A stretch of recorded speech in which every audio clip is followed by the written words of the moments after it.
What up guys, Izzat here from All Car Channel.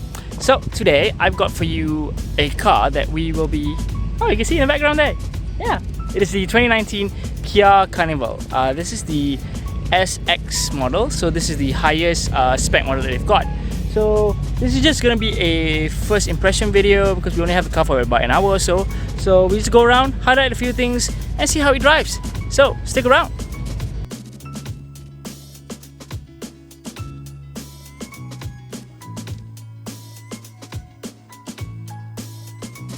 Alright guys, so this is it. This is the car. Before I start, thank you to JD Automotive for loaning us this car for a while. Just for us to do a quick video of the car. So, first impressions though.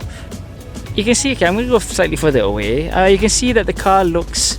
I actually like the look of the car. It reminds me of a lot of MPVs that I see on the road right now, but to me this is the nicest looking one in my opinion. I actually like how the entire body looks like. I mean, look at that. It doesn't look so boxy. You know, some MPVs nowadays look quite boxy, but this one looks... It has a bit of like elegance to it. It looks like a crossbreed between a couple of cars. I'm not going to mention the cars, but it looks like a crossbreed between a couple of MPVs that I've seen nowadays. So overall, look at this. This looks nice. I really like that whole shark fin thing at the top there. But yeah, okay. So let's cut to the chase. So this is the highest spec you can get for this particular car, and you can see around there the trimmings. You've got like, you know, chrome things all around, chrome roof rack and everything. Rims look good. They are 18 inches if I'm not mistaken. Let's take a look. They are... Where are you? Oh, there you are. Yeah, 18 inches. So they're 18 inches and it looks quite good actually for 18 inch on this particular car. It actually looks quite great. I really like how it looks like. But the best part of the car to me is the front here. I really like the front part of the car here. I think that's the best feature of this car, especially the fog lights, as you can see there. What they're actually calling it, the Ice Cube fog light. I actually like this design of fog lights because it reminds me of the Sorento, which actually looks very, very good. I like it. Yes, of course you get your whole LED headlights with LED daytime running lights. Of course, pretty standard, but I actually like how it looks like. I don't know, it looks really, really good actually. It adds some form of like sportiness to the front here, the overall front. I like how the grille looks like here. It actually looks very... It has like this onyx kind of like metallic finish on it. So it actually looks quite smooth. Grille looks quite big. And overall, the front of the car actually looks quite sporty. I really like the whole chrome details that you get at the front there. Bottom lip also, it looks, you know, kind of good. And the ground clearance is actually quite good actually, because I was driving it just now and I've been going over bumps and everything else. There was actually a pothole or two, but it managed to just, I don't know, it just managed to be comfortable all the way. So as you can see, I like how the front of the car, the side of the car, it looks good. Moving on to the back, they've got LED taillights, of course. And once I turn it on later, I'll give you guys a show. Around here, you can see actually it's like a tube lighting kind of thing going on, which actually looks very, very good, very nice. And of course, with something as big as this, you got your rear sensors and of course your rear camera. So I will show you guys that in a bit. It actually is very useful because given the car is an MPV, it is big, it is nice. Now let's take a look on the inside.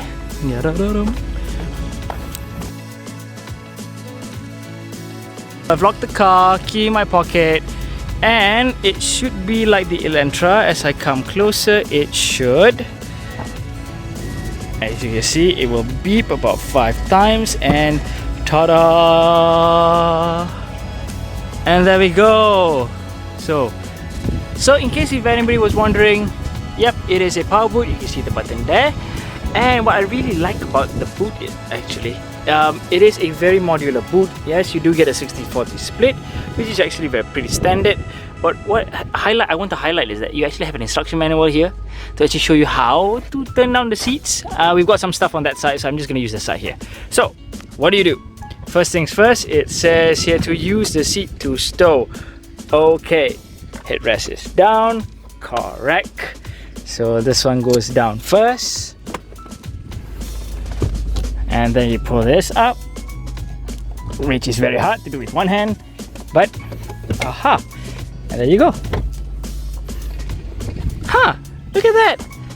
That's actually very clever.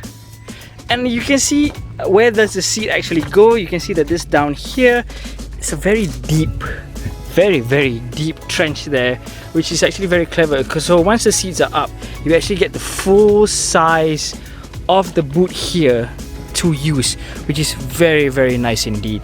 So putting this back up is very simple. You just pull that up.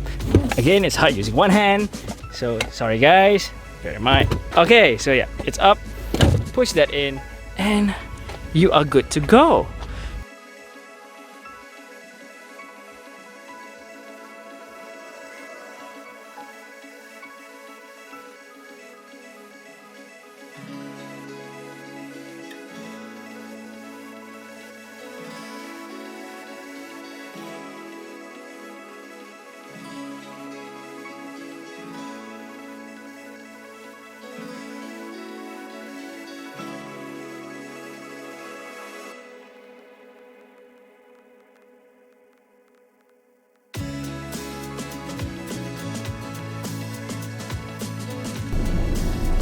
Okay guys, so we're in the Kia Carnival right now.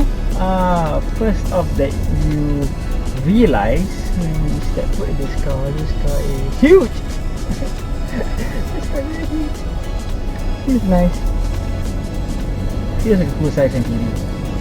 Alright, basic specs first, as always. Car runs on a 2.2 turbo diesel engine. Costs out 200 PS of power and 440 Newton meters of torque. This is all governed by the 8-speed automatic transmission with a manual function, which is very nice.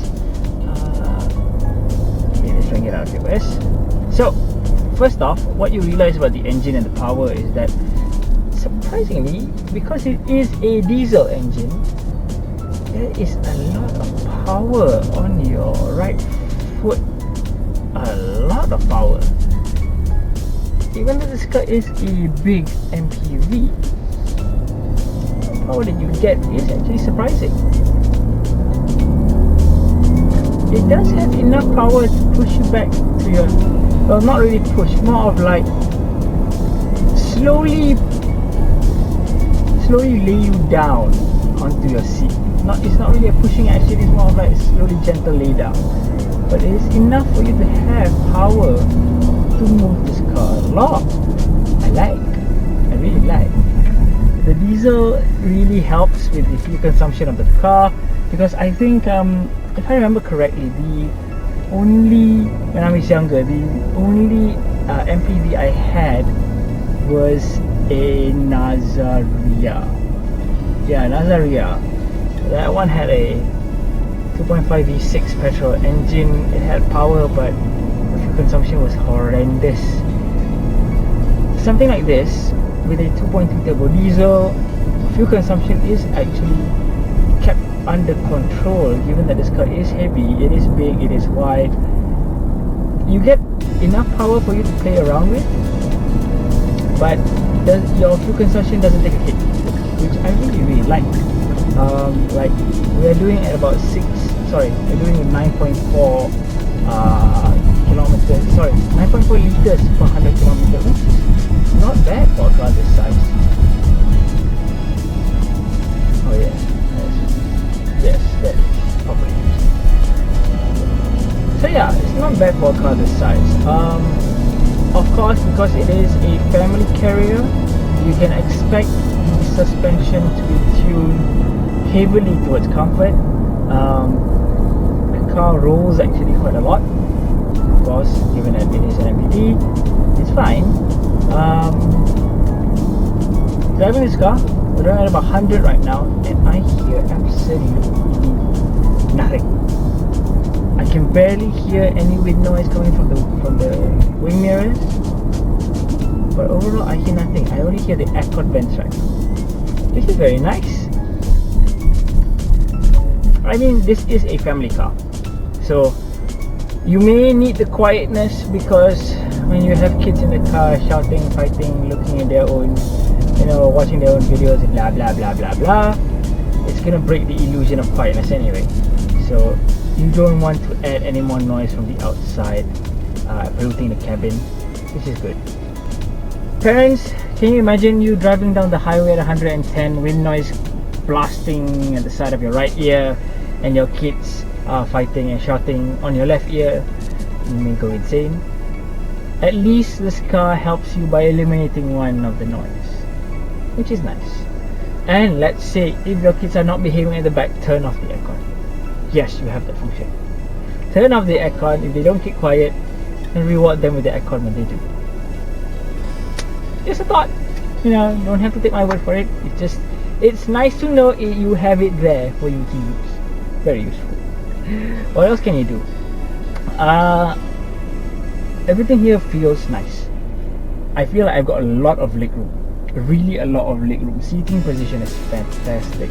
I like how I am sitting in my optimum position right now, and everything is within reach without me leaving my seat, which is very nice. Really dig it. Auto hold function, very useful. I like using it. You have front sensors, you know, you can activate your front sensors. So it's a very nice family car. I actually can picture myself driving this with kids in the back. I really can. And it actually will feel very nice. Yes, the car does feel big though. I can see that just by looking in my side mirrors. I actually realized that the car is a significant size. I am sticking to my own lane right now, but I can see that I'm okay, enough distance between the white lines, but I know that motorcycles may not be able to pass through me if I put two of these cars side by side. It can be a bit annoying, but I think it's good because it keeps your family safe in case of anything. So this car does have a smorgasbord of safety features, which I will list on the screen right as you can see, because it is a full-size family carrier. So its main objective is to keep you and your family safe, as well as not skimping out on the comfort. And the power from the engine is actually very, very addictive. I actually can see myself, my kids sleeping at the back, my wife sleeping at the side here, and me having fun on the highway while they're asleep. Yeah, I can see myself doing that. It is fantastic. I actually would like this. But then again, remember, this is just a first impression, and we're only driving this car for a few hours, so I cannot give you my full view on the car yet. But we are hoping to get a car for us to do a full 360 review. Until then, I guess that's all I've got to say about this car. So guys, what do you think? Go ahead and test out the car. Let us know how you feel. And do please help support us by clicking that like button and subscribing to be updated on our future videos. So I will catch you guys in the next one, yeah? Drive safe and peace.